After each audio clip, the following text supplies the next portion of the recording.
com a mínim la idea de l'Àngel sempre va ser intentar que en la mesura del possible, aportant el que sigui, però intentant sempre al màxim, la seva idea era arribar al màxim, poder fer-los la vida amb una mica més de qualitat de la que tenien.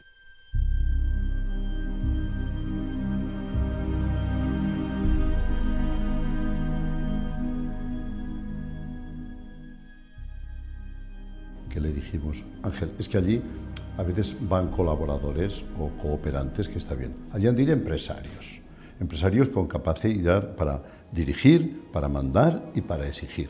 El que va allí a dar, no acaba de resultar.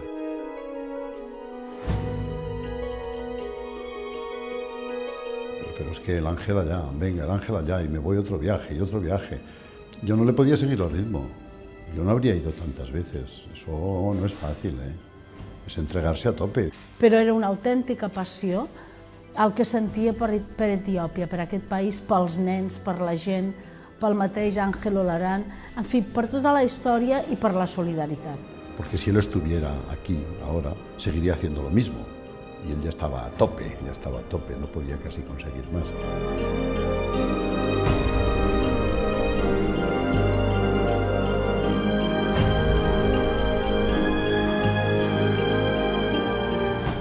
Però és que li va quedar molta feina per fer, moltíssima. Ha quedat que ja s'anirà fent, però és clar, diguem que ha agafat a tothom una mica desprevingut, no?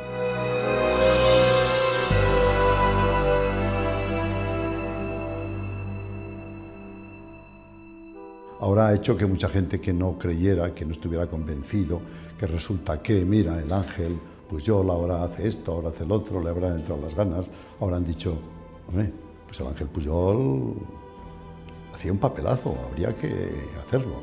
O sea, que seguro que a lo mejor ahora ha habido muchas más personas que se han unido al proyecto que cuando estaba él solo.